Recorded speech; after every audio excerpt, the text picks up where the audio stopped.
A gente tem uma... Vamos chamar aqui o nosso querido Eliel Rosa. O Eliel Rosa, para quem não conhece ele é um professor aqui nos Estados Unidos, uma pessoa de altíssimo nível, recebe de vez em quando até honrarias lá na cidade dele, porque é uma pessoa que traz muito orgulho para a gente da comunidade brasileira nos Estados Unidos, um patriota, e ele estava dentro do Capitólio no fatídico 6 de janeiro. Muito das coisas que eu sei sobre o que aconteceram no 6 de janeiro vem do Eliel. Ele é o meu guru sobre esse assunto, é a pessoa que me mantém sempre informada sobre o que estava acontecendo.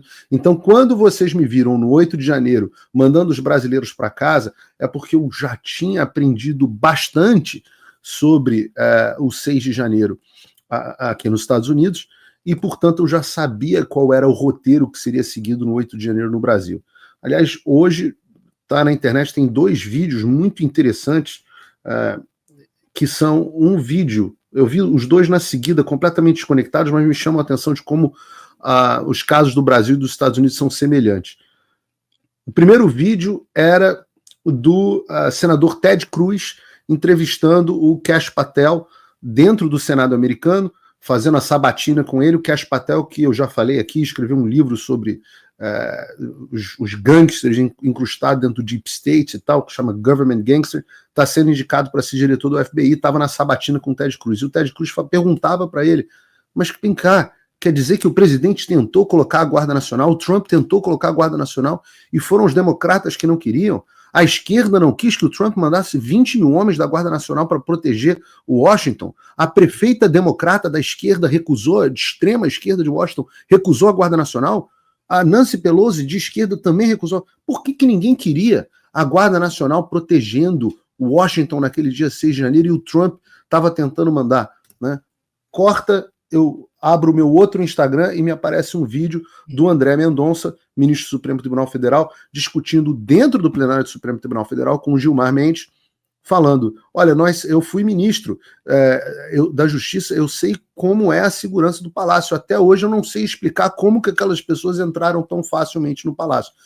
Um pouco disso está começando a aparecer nesse momento. E eu quero ouvir aqui o meu querido amigo Eliel Rosa, que foi vindicated, eu não sei como é que é essa palavra, talvez consagrado nas últimas semanas com o perdão presidencial do Donald Trump. Eu queria que, em primeiro lugar, seja bem-vindo, meu querido Eliel, queria que você me explicasse o que fez o Trump, o que estava acontecendo com você, né? Qual foi o tipo, você teve que fazer, parece um acordo de não persecução penal, alguma coisa do tipo, e o Trump foi lá e deu um perdão que parece muito com essa anistia que está sendo discutida aqui no Brasil. Eu queria que você falasse para a gente o que está acontecendo nos Estados Unidos em relação ao 6 de janeiro. Bom, ainda bem que você me deu essa longa introdução, porque daí eu posso diminuir o ritmo da musiquinha do Figueiredo. Não me ouve? Não, eu te ouço. Que negócio de longa introdução não pega bem. Mas tá tudo certo. Continua aí com você evangélico. Não, na minha mente não foi lá. Então, que bom que eu estava aqui dançando Figueiredo. Opa, desculpe interromper o seu vídeo, mas desde 2022 eu continuo com as contas bloqueadas e o passaporte cancelado pelo Xandão. Se você aprecia o meu trabalho e tudo que eu faço pela liberdade de expressão, tem um lugar onde você pode se tornar meu apoiador com uma pequena quantia por mês. Acesse www.paulofigueiredoshow.com e torne-se meu apoiador, e aí você vai receber conteúdos exclusivos e desconto nos meus cursos. Ou então você pode se tornar meu patrono Gold e passar a me pautar, tem reuniões comigo, você entra para o meu grupo de WhatsApp, que eu uso sempre. O link para tudo isso está aí na descrição. Paulo, obrigado mais uma vez, né? Eu mandei uma foto aí pro João e pro Bruno, você foi o primeiro cara que quis me entrevistar, quis ouvir a história, isso lá em 2022, eu tenho essa foto aí, tá lá, ó. Obrigado. Querida Ana Paula Henkel. Exatamente. Você sabe que essa entrevista deu tanto problema, Eliel, que eles desmonetizaram.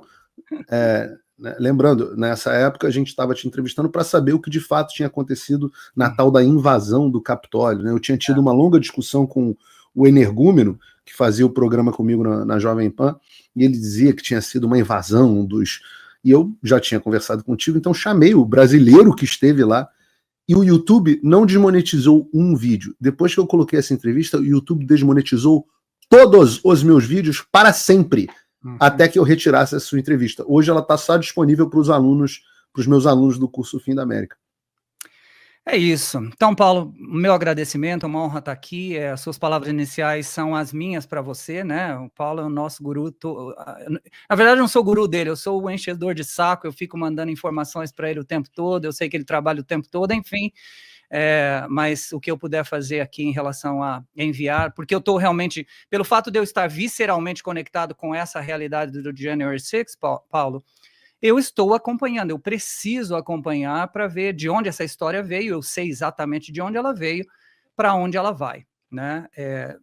Fiz um post hoje no Twitter de manhã, dizendo que eu acredito, por todos os sinais que nós estamos vendo das ações do Trump, o mesmo Ctrl-C, Ctrl-V, que aconteceu 6 de janeiro aqui, 8 de janeiro aí, no Brasil, aos que estão no Brasil, vai acontecer 20 de janeiro de 2025, em algum momento na história brasileira, o perdão, a anistia dos brasileiros também vai acontecer. Isso é um fato, acredito eu, irrevogável em termos da história, mas especialmente em termos da soberania do Deus a quem a gente serve. Mas o que aconteceu, Eliel? Explica pra gente o que foi esse perdão presidencial. Eu achei bacana que você tem até um certificado do perdão presidencial. É esse que está aí na tua parede, né? Esses documentos aqui, esse primeiro é o da minha prisão, né, no dia dia 13 de janeiro, depois o segundo é um documento do fim do meu probation, que era liberdade condicional, é isso? Isso. E aí esse último aqui é o perdão, né?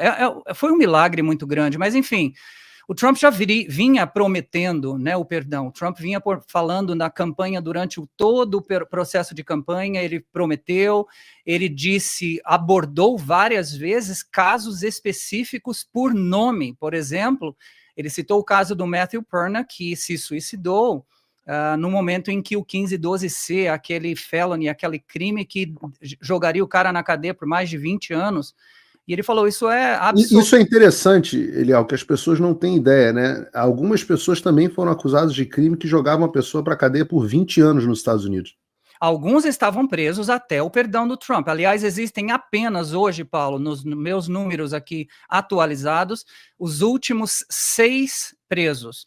Por fatores... De quantos? De um total de quantos que foram presos? Do total de quando o perdão foi liberado pelo Trump no dia 20, do total de 253 presos, só ficaram 6 agora. E quantos tinham sido presos e processados originalmente? Número total... Eu me lembro de um vídeo do Alexandre falando assim, nos Estados Unidos prenderam mais de 1000, eu ainda prendi pouco, e riu, e logo depois aconteceu o 8 de janeiro, é muito combinado o negócio, aconteceu o 8 de janeiro e ele prendeu mais de 1000 no Brasil. 1.572 é o número total de persecuções penais, de pessoas perseguidas, caçadas pelo FBI. Na verdade, eu enviei aí para o João também, para o Bruno, os números, né? Tem um número de agentes do FBI que nessa semana receberam uma intimação do presidente, especificamente da Casa Branca, para que entregassem um relatório de onde eles estavam e fazendo o quê e quais eram seus cargos no dia 6 de janeiro, e a partir de 6 de janeiro até o dia de hoje, até a eleição do Trump, o que cada um estava fazendo. Então houve um... Peraí que isso é muito interessante, desculpa te interromper, porque você está falando isso como se fosse um fato banal, mas é muito interessante. Quer dizer que o Trump mandou para o FBI uma carta, ou uma ordem, dizendo que todos os agentes do FBI dissessem onde estavam no 6 de janeiro?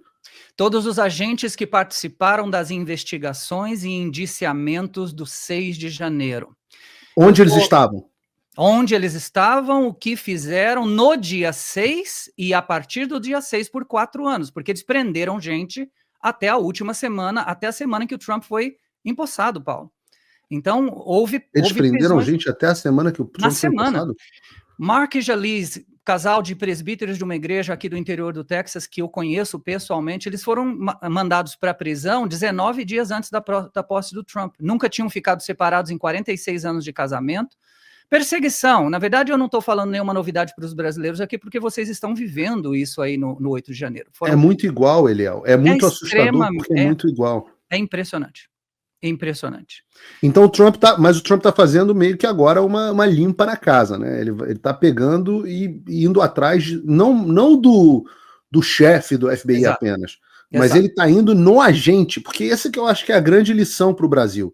Eu Uhum. tenho dito que nós temos que responsabilizar não apenas o Alexandre de Moraes, mas num dado momento a gente tem que fazer uma limpa que vai até os agentes da Polícia Federal que executam prisões, que cumprem, que os delegados certamente, mas também os agentes, os escrivãos e por aí vai. Uhum. Tá aí, ó. FBI submete ao Departamento de Justiça os nomes de 5 mil. Na verdade, esse número de 5 mil agentes do FBI, o FBI tem 13 mil funcionários no total, né? 5 mil agentes estavam direta ou indiretamente envolvidos com os casos. Mas ontem houve uma entrevista com um jornalista muito de esquerda, eu não lembro qual é a fonte, qual é o outlet, qual é a mídia dele, mas ele deu uma entrevista dizendo que 3/4 dos agentes do FBI estavam envolvidos. São muito mais do que 5 mil agentes envolvidos e que receberam uma carta da Casa Branca dizendo que eles precisariam especificamente dizer o que estavam fazendo, que cargo tem hoje no FBI e o que fizeram durante os 4 anos no processo de perseguição e de investigação e de indiciamentos. Lembrando, Paulo, que na semana passada, e eu lembro que você fez um toque sobre isso num dos seus programas na semana passada, tudo isso começou com os promotores públicos do Departamento de Justiça. Esse segundo passo é específico em relação aos agentes que cumpriram as ordens. E aí não tem como a gente não lembrar, e você sempre cita isso, e aqui isso está sendo citado e lembrado o tempo todo, Nuremberg. Essa história de que eu fiz porque eu recebi ordem não vai funcionar aqui dessa vez. Então, eu recebi agora de manhã, isso é uma breaking news aqui, 10h25 da manhã, horário de Washington, um juiz apontado pelo Obama, Judge James Boasberg, bloqueou essa entrega, essa submissão da lista com nomes de ser publicizada, ou seja, a Casa Branca recebeu os nomes, mas essa lista não pode ter os nomes lá publicados a partir da manhã de hoje, até que esse caso judicialmente se resolva. É uma limpa, você falou especificamente sobre o USAID, começou aí, mas esse processo envolvendo os promotores e os agentes que trabalharam especificamente no Mar-a-Lago, né, naquela fatídico dia 13 de agosto de 2022, eu lembro que eu estava na Flórida naquele dia, e eu passei na frente de Mar-a-Lago, a gente se encontrou naquele dia, foi o dia em que eu vi a Constituição americana, né, ruindo na frente dos meus olhos. Então, existe hoje um processo de... O que é bom, importante de falar nesse processo, Paulo, é que o Biden abriu a porta para isso. Não adianta hoje a mídia dizer que isso é perseguição. Eles estão gritando já, né, aos 4 ventos. Ontem foi um grande número de políticos democratas para frente do USAID, não foi conseguida a ordem de entrada, de acesso ao prédio para eles. Tudo que eles estão gritando hoje, que está hoje virou, como você sempre diz, o chicote mudou de mão, eles fizeram durante 4 anos com famílias, com pessoas, fim de casamento, fim de filhos entregando os pais, ligando para o FBI para entregar o pai, avós entregando netos, foi uma coisa insana, e se a gente quer saber como é que aconteceu, tudo o que aconteceu na Alemanha de Hitler, a gente hoje tem exatamente noção de como isso aconteceu.